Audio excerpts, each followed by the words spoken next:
Bonjour à tous, on se retrouve, nouveau CQFR comme d'habitude, je suis avec Shai. Mercredi matin, il y a eu des signatures hier dans l'après-midi, il y en a eu hier dans la soirée, il y en a eu hier dans la nuit. Et Shai, il y a eu beaucoup d'infos du côté des Golden State Warriors. Les Warriors sont passés à l'offensive après avoir perdu Klay Thompson.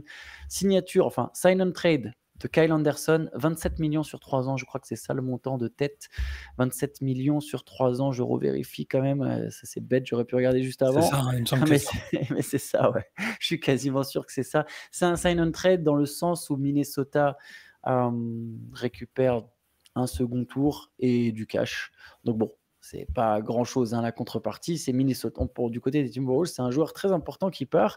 Et belle signature du coup pour Golden State. Et il y en a une autre un peu plus tard dans la nuit, Buddy Hield. Alors elle n'est pas encore validée, elle n'est pas encore officielle, mais a Ouais. priori c'est en discussion sérieuse, on verra, ça peut toujours capoter, mais Buddy Hield pourrait débarquer du côté de Golden State. Là aussi, ce sera un sign and trade avec Philadelphie. Là aussi, on peut imaginer que la contrepartie serait plutôt mineure. Et du coup, ouais, Buddy Hield qui viendrait pour le coup là vraiment remplacer Klay Thompson du côté de Golden State. Ah, tu sais, pendant la Night Session, on nous demandait quelles équipes vous attendez au niveau de l'activité dans les prochains jours. On avait cité les Warriors parce qu'ils venaient de perdre Klay Thompson. On se demandait ce qu'ils allaient faire après ce départ qui est quand même marquant et ils n'ont pas attendu très très longtemps. Ils ont réagi. Moi, j'aime beaucoup les deux signatures parce qu'elles me paraissent répondre à un besoin assez clair pour les Warriors. Tu perds Klay Thompson qui est un bon shooter. Tu récupères Buddy Hield qui est le shooter le plus prolifique à 3 points en NBA depuis 5 ans, je crois. C'était ça la stat. Alors, ça veut pas dire que c'est un joueur parfait, mais par contre, c'est quand même un gros shooter de volume. Et Kyle Anderson, c'est un facilitateur de jeu avec un gros cerveau, un gros QI basket. Partout où il passe, c'est un joueur précieux. À Minnesota, tu l'as dit, dans la rotation, il était important. Et il me semble être parfaitement adaptable à Golden State. Ça manque un peu de star power, du coup, quand tu perds Klay Thompson, ça manque un peu de star power. Mais sinon, l'effectif est pas mal. Et j'ajoute qu'ils ont aussi fait quelques petits ajustements dans le coaching staff qui sont pas anodins à mon sens non plus. C'est Terry Stotts qui arrive après son passage éclair à Milwaukee et sa saison blanche qui devient assistant principal de Steve Kerr. Et il a perdu Kenny Atkinson qui est devenu coach des Cavs, donc forcément il fallait remplacer. Et Jerry Stackhouse qui a plutôt une bonne cote dans le milieu depuis quelques années, qui n'a pas eu l'opportunité d'un poste principal, mais qui rejoint aussi le staff des Warriors. Donc ils ont bougé. Est-ce qu'ils ont bougé suffisamment? Je ne sais pas, mais au moins il y a eu une réaction. Et ils n'ont pas juste dit bon bah on perd Clay et on fait rien. Au moins il y a eu réaction. Ouais, déjà, on sait dans quelle direction va aller la franchise, c'est-à-dire qu'on sait qu'elle va rester compétitive. Je pense quelque part, c'est vrai, ça manque de star power, je suis le premier à le dire. Mais Clay n'était pas une star l'an dernier. Faut reconnaître, il n'était pas une star. Il a même été sorti du banc à un moment. Enfin, il a été sorti du 5 pour aller sur le banc à un moment. Donc quelque part, on peut penser, avec l'arrivée d'Anderson, celle de Melton, celle de Hield, que cette équipe est peut-être déjà meilleure que l'an dernier, sachant qu'elle a des jeunes qui vont progresser. Mais l'an dernier, elle était loin, elle a pas pu aller en playoff, elle était loin du compte pour le titre. Et du coup, là, c'est pas des moves effectivement qui ramènent les Warriors dans la course au titre. Je pense que ça les met dans la course au playoff encore une fois. Il y a un truc, je vais revenir sur l'arrivée manquée de Paul George. On en a parlé un peu hier dans la late session. Les Warriors ont lancé un peu plus. Ils ont proposé des picks et quelques joueurs. Ça, on en sait un peu plus. Et les Clippers sont contrés en demandant Kuminga. Donc les Warriors n'avaient pas proposé Kuminga et ils ont refusé catégoriquement d'envoyer Kuminga. Et je pense que le star power, l'idée des Warriors, Kuminga, je pense qu'il est intouchable, sauf vrai superstar, c'est-à-dire au-delà de Paul George, donc ça n'arrivera pas. L'idée des Warriors, c'est de se dire le star power, le seul qui peut l'incarner aujourd'hui, de nouveau, au-delà de Stephen Curry, c'est Kuminga. À part s'il y a Mark Cannon qui vient et trade, on sait que les Warriors sont intéressés. Et en fait, cette saison, elle est sur on reste compétitif et si Kuminga passe un cap, on va forcément passer un cap. C'est logique, ça va de pair. Je ne sais pas si Kuminga, il a ça en lui. Il a progressé. Il a progressé dans plein de secteurs du jeu, notamment des secteurs qui se rapprochent de celle d'une star, c'est-à-dire créer son tir, créer des décalages. Il ne crée pas encore totalement pour les autres, mais il a cette capacité maintenant à aller marquer ses points. Et ça va être le pari des Warriors, c'est de se dire si Kuminga il passe un cap, on a une équipe qui devient vraiment très sérieuse. Ouais, et puis ils se disent aussi sans doute que ils ont des chances de pouvoir s'appuyer sur un collectif fort. C'est ce qui a fonctionné pour Boston, par exemple. Alors, c'est moins fort, mais si j'avais même pas cité D'Anthony Melton, qui est un joueur que j'aime bien en plus, mais c'est vrai qu'ils l'ont ajouté à la rotation. Kyle Anderson et Buddy Hield, plus ceux qui sont déjà là, l'éclosion de Kuminga. y a un hypothétique réveil d'Andrew Wiggins ou un trade d'Andrew Wiggins pour récupérer aussi d'autres assets, Mm. d'autres joueurs complémentaires. Pareil, il y a un monde où Steph Curry, il a encore une saison calibre MVP dans les pattes, c'est pas garanti, hein, il commence à prendre un peu de... Il y a des kilomètres au compteur, mais ça reste un joueur phénoménal.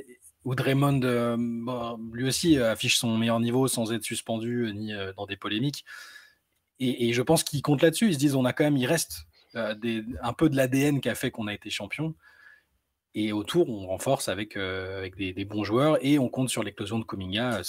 Ça me semble être la stratégie. Ils ont tenté avec Paul George, ils ont essayé de faire venir une autre star, ça n'a pas fonctionné. Donc ça me semble être la tactique la plus logique, hein, finalement, et ça a du sens.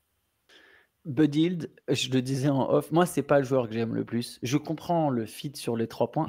J'ai vu là juste avant, cette année, c'est sa première série de playoffs de sa carrière et je serais tenté de te dire que c'est... Alors évidemment, c'est pas de sa faute, mais ça me surprend pas, tu vois? Je me dis: «Il y a forcément une corrélation». Oui, il a le plus gros volume, mais du coup, il a joué dans des équipes faibles ou décevantes. Donc moi, je l'ai jamais considéré comme un difference maker. Je reprends le terme que disait Théo, qui a l'air de partager mon avis là-dessus. Hem j'arrive pas à savoir est-ce qu'il te coûte autant que ce qu'il te rapporte. Bon, après voilà, je comprends le fit, mais c'est vrai que c'est pas un joueur que j'apprécie des masses, mais bon, voilà. En tout cas, il va pouvoir faire du clair, hein. Il va mettre des 3 points, il va courir. Je sais pas s'il le fera aussi bien. Puis il défendra pas forcément beaucoup plus mal que Klay Thompson qui était plus très bon là-dedans. Mais tu sais d'ailleurs, je regarde au passage, Bud Hield, il a joué 84 matchs l'an dernier. C'est quand même très fort. Je pense pas qu'il y ait 84 Ouais. matchs sur les playoffs, tu vois? Juste avec le Oui, parce qu'il trade. est parti quand il était tradé aux Sixers. Oui, Puis avec les Indiana deux qui équipes était dans allé, lesquelles il a évolué et qui font qu'il n'a pas joué de match de playoff, c'était Sacramento et Indiana avant. non, il a joué Avant. aussi aux Pelicans, Les Pelicans, j'ai oublié les tu vois? Pelicans. Il a joué à et Sacramento, oui, bien sûr, mais bon, il y a eu des équipes de Sacramento qui essayaient d'accrocher les playoffs et c'est quand il est parti quelque part qu'ils ont finalement accroché les playoffs. À Indiana, bon, après oui, Indiana, pareil, tu vois? Après là, s'il était resté à Indiana, il aurait évidemment joué les playoffs avec Indiana, mais je sais pas, tu vois?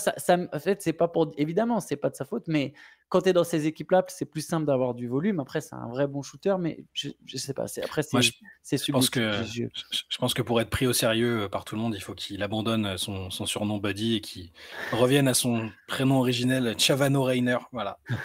Je pense qu'avec ça, il serait pris au sérieux à Golden State, qui est une équipe un peu plus sérieuse que celle dans laquelle il a joué, à part Philadelphie, évidemment. Je vais te donner l'effectif des Warriors parce que c'est quand même solide.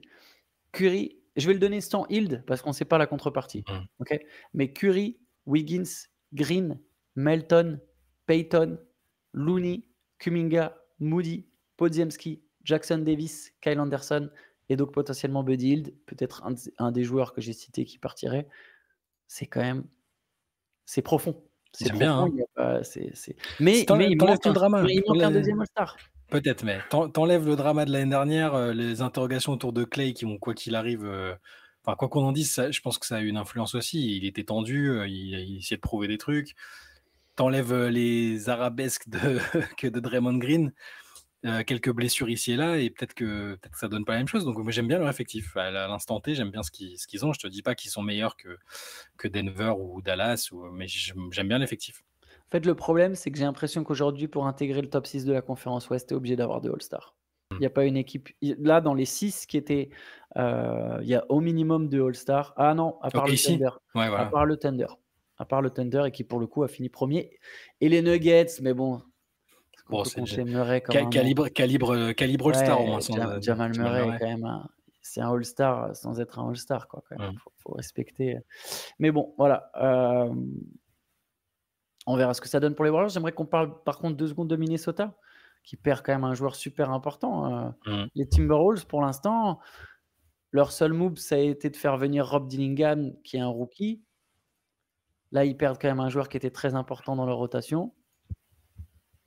Ouais, ouais, bon, ils vont pas s'arrêter là, ils vont peut-être essayer de faire quelque chose quand même, ouais, ouais, ou alors ils comptent beaucoup sur Dillingham, Ouais, ils mais croient c'est pas le direct en même. lui pour contribuer, c'est pas le même poste, mais je pense qu'ils vont essayer de signer quelqu'un et ils vont Ils trouver sont le à moyen 195 millions hein, sur le cap. Ils peuvent signer personne à part au minimum, quoi.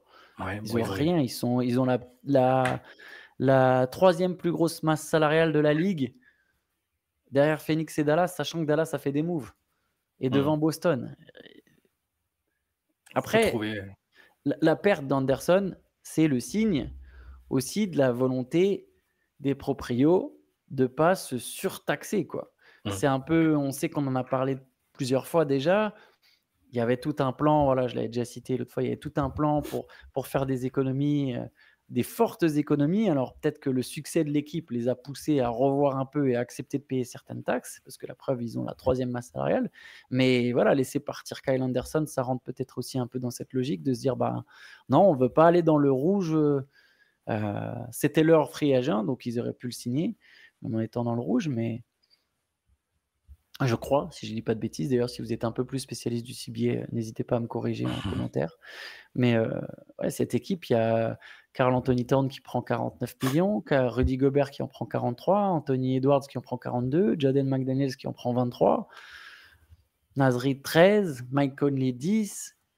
Tu vois, ça devient compliqué. Après, oui, ils peuvent signer des mecs, j'imagine, au minimum vétérans, mais ou des sign and trade. Mais pour les Timberwolves, t'as fait finale de conf, tu sors 4-1 et derrière, tu perds un des joueurs majeurs de ta rotation. Ouais, bah, ils vont chercher ce vétéran, ils vont en chercher un vétéran au minimum et puis espérer que là, qu'il n'y ait pas de blessure sur le reste d'année, que ça continue d'être d'aussi bien fonctionner entre les joueurs qui sont déjà là. Mais ouais, c'est pas anodin la perte de Kyle Anderson, c'est un joueur hyper précieux. De toute façon, c'est ce qu'on a dit tout à l'heure. Hein. C'est à la fois une bonne recrue pour l'un et une vraie perte pour l'autre. Allez, on peut enchaîner avec les Cavs qui, eux, ont réussi à garder leur superstar. C'était très important pour Cleveland. On le sentait de toute façon qu'il allait avoir une prolongation. Elle n'est pas extra longue durée quand même. Donovan Mitchell garde un peu de flexibilité et c'est logique, c'est normal. Je pense qu'il y a des moments où il a hésité à re-signer à Cleveland. Je pense que ce n'était pas forcément son choix premier. Mais du coup, il a signé pour 3 ans, 150 millions de dollars. Ça l'amène, son contrat, il n'était pas totalement free agent. Donc, je pense que ça l'amène jusqu'en 2028 ou 2029. Ou en tout cas, il aura quoi, à peine la trentaine passée. Alors, il sera encore dans son prime. Il aura encore un gros contrat à signer. Et là, ça ne sera pas forcément du côté de Cleveland, on verra. Mais en attendant, parfait pour Cleveland de garder le joueur qui fait passer un cap à cette équipe quand même. Ouais, il y a eu le changement de coach qui, je pense, a compté. Mitchell et son entourage laissaient entendre que c'était quelque chose d'important. Et après, faut voir ce qui peut encore se passer dans l'effectif, parce que il y a la question de Darius Garland qui, pareil, son camp sous-entendait que pourrait y avoir une demande de trade si il n'avait pas un peu plus de marge de manœuvre dans l'effectif, toutes ces choses-là. Mais visiblement, de ce qu'a dit Kenny Atkinson, ça va s'appuyer sur le quatuor Donovan Mitchell, Darius Garland, Evan Mobley et Jarrett Allen, qui est son chouchou depuis Brooklyn. Oui, bah, c'est un choix logique. Pour Cleveland, c'était quasi obligatoire, parce que sinon, comment tu maintiens un niveau de compétitivité où tu es demi-finaliste de conférence si tu n'as pas Donovan Mitchell qui, sa saison dernière, elle était vraiment très très haut niveau. Je trouve qu'il était vraiment très fort. Voilà. Et cette saison, c'était quand même pas mal aussi. Il y a eu des blessures à des mauvais moments, mais non, mais c'est move logique. J'attends juste de voir si ça va pas s'accompagner d'autres choses et s'ils vont vraiment partir avec ce noyau-là. Je suis curieux pour Garland notamment. Moi, je pense que ça n'a aucun sens de transférer Garland déjà pour les Cavs, et ça en a même pas beaucoup pour Garland. Parce que les seules équipes qui vont pouvoir le faire venir, au final, c'est des équipes qui seront moins compétitives. Et du coup, tu vas te retrouver dans une espèce de purge où tu peux mettre en avant tes qualités niveau statistique, mais si tu veux progresser, il faut être dans une équipe forte. Montre que tu peux être là à côté d'une autre superstar, montre que tu peux contribuer à une équipe qui gagne, montre que tu peux passer le cap en playoff. Et là, ta valeur, les joueurs qui gagnent, aujourd'hui, Derrick White, il a plus de valeur que Darius Garland sur le marché, alors que c'est pas forcément un meilleur joueur, tu vois, mais si tu contribues dans une équipe qui gagne, il y a forcément de la lumière qui vient sur toi. Il y a forcément des franchises qui vont le voir. Oui, tu vas peut-être contribuer dans un rôle. Et encore, il aura de toute façon un rôle majeur à Cleveland. Il l'avait déjà, même aux côtés de Donovan Mitchell. Il n'est pas capable, je pense, aujourd'hui, Darius Garland, d'être la première option d'une équipe qui va en playoff. Je suis désolé, peut-être que je me trompe. Je sais qu'il a été All-Star, mais je pense vraiment pas. Tu le mets à Charlotte à la place de la Melo Ball, il ramène pas les Hornets en playoff. Tu le mets, je sais pas, même une équipe un peu plus forte. Mais tu le mets à Houston à la place de Fred VanVleet, je pense pas qu'il amène les Rockets en playoff. Donc Darius Garland et les Cavaliers, de toute façon, n'ont aucun intérêt à le transférer alors qu'il est jeune et qu'ils viennent d'avoir un nouveau coach dont le rôle, il le disait lui-même Atkinson, est de faire fonctionner tout ça ensemble. Et je pense même pas qu'ils vont transférer Jarrett Allen pour le coup. Non, ça me Ils ont paraît le sûr. temps en fait. Ces mecs-là sont sous contrat. Donc oui, il y a un fit. Oui, il y a une question. Oui, il y a une question sous-jacente. Il y a un fil rouge de se dire est-ce que vraiment est-ce que cette paire d'arrière elle peut marcher? Est-ce que cette paire d'intérieur elle peut marcher? Est-ce que Evan Mobley il n'est pas meilleur en 5? Est-ce que Donovan Mitchell il n'est pas meilleur avec un gros défenseur autour de lui? Il y a toutes ces questions, mais tu as encore vu qu'ils sont sous contrat, tu peux y répondre en cours de saison, en fait, Ouais. voire même l'intersaison prochaine. Tu encore en fait, tu as encore du temps. Tant que ces gars-là, ils sont sous contrat, tu as du temps. Tant que tu es pas à l'année, «Ah bah, ça y est, son contrat, il expire dans un an, il faut absolument prendre une décision» et encore, il y en a qui des fois, tu prolonges ton mec volontairement pour le signer Mmh. et il y a du temps, il y a du temps, il y a pas de raison, je pense, de faire ce trade. Ouais, ça va être le job d'Atkinson, de toute façon, de trouver la formule. Si l'effectif est pas révolutionné, il doit juste montrer qu'il a de meilleures solutions que JB Bickerstaff. Et puis pour Garland, il a quand même eu, il a été blessé l'année dernière, il a eu une saison un peu tronquée. Moi, Exactement. à la base, c'est un joueur que j'aime vraiment bien. Et bon, la question du fit se pose. Pas facile avec quelqu'un qui a autant besoin du ballon que Donovan Mitchell, mais peut-être qu'Atkinson va trouver justement les solutions pour que ça marche mieux. Mais c'est pas simple de faire déjà aussi bien, parce que demi-finale de conférence, c'est quand même Mmh. plutôt bien. Il y avait de la place pour, alors pas quand tu joues Boston, mais tu vois, c'est Indiana avec un scénario favorable a réussi à avancer au-delà. Bon, moi j'aime beaucoup Atkinson, donc je suis assez confiant dans sa capacité à, à faire en sorte que Cleveland reste compétitif. Et puis, ouais, non, c'est bon. Mitchell, décision logique des deux côtés. Quelles étaient les alternatives pour lui aussi, tu vois, quelles équipes Ouais. aujourd'hui veulent ou peuvent vraiment s'aligner sur des montants comme ça pour lui? Ça me paraissait pas évident, donc voilà, c'est logique. S'il y a une équipe qui aurait dû, pour moi, tenter, c'est les Pelicans. Mm. Les Pelicans, ça aurait été intéressant pour eux d'avoir un Donovan Mitchell. Parce que tu sais, tu as ton assurance vraiment si Zion ça marche pas. Et si Zion ça marche, tu as quand même un joueur. Là, tu as un combo que je trouve très intéressant. Mais bref, voilà, j'y ai pensé à l'instant.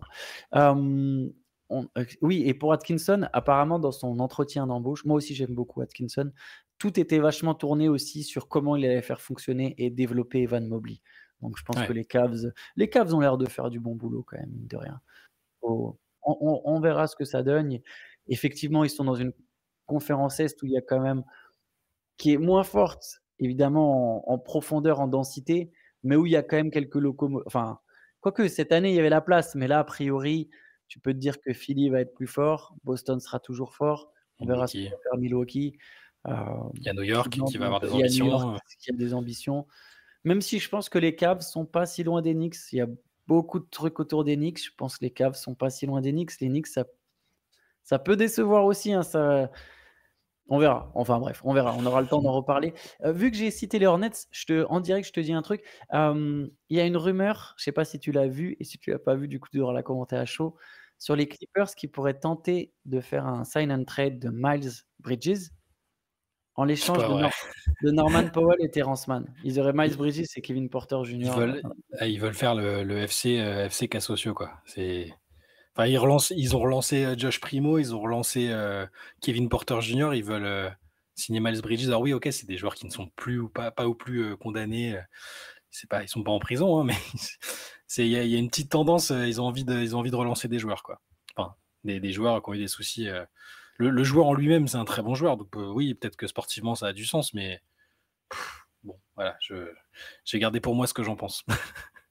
Et ouais, ouais, c'est vrai que c'est délicat. En fait, je sais pas si c'est relancer des joueurs ou si c'est une manière de dire: «Bah, on ferme les yeux sur, genre Ouais. nous, ça nous intéresse pas, quoi».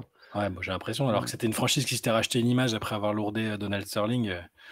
Là, ça fait un peu deux poids deux mesures. Sur certains cas, bon, ça c'est pour la NBA en global, hein. Mmh. Ouais, bah, OK, le John T. frère de Porter, ouais, Michael Porter, il est banni à vie pour des paris sportifs, ouais. pour des paris sportifs. Ah, on déconne pas avec l'argent, attends, c'est avec l'argent Et tu n'as pas le l'intégrité, droit. c'est même pas juste l'argent, c'est l'intégrité du business et Ouais, décrédibiliser ce qui représente une énorme source d'argent du coup. voilà. Enfin oui, ça revient à l'argent, hein, pour la NBA. Par contre, tu peux tabasser, il y a pas de problème. Allez, je te propose qu'on enchaîne sur un autre sujet. Mmh. Les Rockets, qui ne vont pas prolonger ni Alperen Sengun ni Jalen Green. Est-ce que ça t'inspire un petit mot? Ouais, mais c'est logique, c'est pas du tout faut pas y voir, forcément une volonté de pas garder ces joueurs-là, hein. C'est juste que contractuellement, pour l'instant, ça a pas de sens, il y a une histoire de poison pill dans le contrat qui fait que c'est pas intéressant forcément pour eux de les prolonger maintenant. Ils veulent se laisser aussi le temps de voir si ces 2 joueurs-là ou l'un de ces 2 joueurs-là peut vraiment être un joueur majeur de leur équipe à l'avenir, parce que c'est une équipe qui veut gagner qui veut gagner, qui veut être très compétitive rapidement, hein. On l'a vu l'année dernière, ils avaient envie de faire un push, ils ont fait une grosse série de victoires, mais ils sont pas allés jusqu'au play-in. Je pense qu'ils se laissent juste le temps de la réflexion et ils veulent que Jalen Green confirme, que Sengun, qui a été absent sur la dernière partie de saison, montre il peut aussi faire gagner les Rockets quand il est là. Donc c'est rien d'illogique non plus. Ouais, moi, je suis d'accord avec toi. Je pense que c'est garder de la flexibilité Mm. et c'est même quelque part presque une forme de courage de pas céder au truc de toujours, alors après, ouais, faut voir le message que ça envoie à tes jeunes joueurs, mais tu sais, de se dire: «Bah non, attends, on prolonge pas tout de suite. Après tout, on a encore un an, pour te prolonger» et ils se gardent la porte ouverte à un trade parce qu'effectivement, si eux, ils veulent faire une superstar, on sait qu'ils étaient intéressés par Kevin Durant, même si je pense que leur cible, c'est plus crédible de viser Devin Booker. Mm. Parce que tu sais, ça veut dire que potentiellement, peut-être dans 2 ans, il y a encore des échecs des Suns. C'est qu'en fait, tu fais Booker dans 2 ans parce que là, dans 2 ans, les Suns, OK, on arrête les frais, là, c'est bon. Kevin Durant, de toute façon, il part à la retraite. Là, on veut récupérer nos pics. OK, on vous donne Booker, on reconstruit. Mais effectivement, s'ils veulent faire une star, là, par exemple, dans les 2 premiers mois de la saison, avant février, en novembre ou en décembre, bah, potentiellement, tu devrais envoyer Jalen Green ou Alperen Sengun. Donc Ouais. voilà, ça peut être bien de garder cette flexibilité, même si effectivement ça dit aussi à Sengun et à Green: «Bah, continuez de prouver les gars, vous n'avez pas encore prouvé». Est-ce qu'il y a un dernier truc dont tu veux parler, Shai, quelque chose que Ouais, j'aurais oublié? petit mot peut-être pour la retraite de Kemba Walker. Ah, Bon, il était sorti de la NBA déjà, les derniers passages qu'il avait fait, notamment à Dallas, ça avait été compliqué. Il était allé à Monaco, c'était intriguant, mais on savait que les genoux avaient du mal à répondre et ça voilà, il a de l'expérience européenne. Alors, et du coup, il a quand même un titre au palmarès, je pense. Je sais pas quel a été son temps de jeu exact, mais il doit pouvoir compter un titre, de champion de France, à son actif. Mais bon, là, c'est un joueur qui a quand même été, alors ce sera pas un Hall of Famer, je pense qu'on est assez d'accord là-dessus, mais par contre, c'est un joueur qui a été, bah, c'est un mec appréciable, un très bon joueur. Pour moi, en fait, dans l'inconscient, je pense que c'est plus presque aux États-Unis une légende universitaire qu'une légende NBA, tout simplement parce qu'il a été juste fabuleux avec UConn à l'université et ça a été un joueur All-Star d'un gabarit bah, pas évident, hein. C'était un petit joueur et il a porté Charlotte sur ses épaules quand Charlotte était presque encore moins sexy qu'aujourd'hui. Non, je sais pas si je peux aller jusque-là parce que mais mais il y a des bon, gens qui ont commencé à kiffer les Hornets pour Kemba Walker, ouais, ouais, notamment, ouais, un des admins du compte Hornet absolument. France. Et après son passage à Boston n'a pas duré longtemps, mais il y a une saison où il est plutôt très bon. Après, il y a les blessures qui commencent à entrer en ligne de compte, mais c'est leur meneur quand ils vont en finale de conférence dans la bulle, par exemple. Donc il a quand même fait le job. Et derrière, malheureusement, il y a l'histoire avec les Knicks qui aurait pu être belle parce qu'il est de la région. Et puis bah, il est sorti des bonnes grâces de Tom Thibodeau et on sait ce que ça veut dire. Alors contrairement à Evan Fournier, il a eu le droit de réintégrer l'équipe quelques matchs et il avait claqué un match à 40 points, je crois. Donc c'était assez cool, mais non, la fin de carrière est un peu triste. Ça reste un joueur que les gens ont bien aimé, je pense, et je pense que déjà une satisfaction pour lui. 12 saisons en NBA, avec quasiment 20 points de moyenne, je pense. Voilà, ça reste une belle carrière, et son potentiel de base, je pense, ne lui permettait pas non plus d'espérer devenir une légende de la ligue. Il a quasiment maximisé ce qu'il pouvait faire sur un terrain, et bon vent à lui. Ouais, tout à fait. Allez, bah, écoute, sur ce, bon vent à tous, vu qu'on se retrouve on se retrouvera demain pour un nouveau CQFR. Voilà, bonne journée à tous. Ciao, ciao. Ciao, à demain.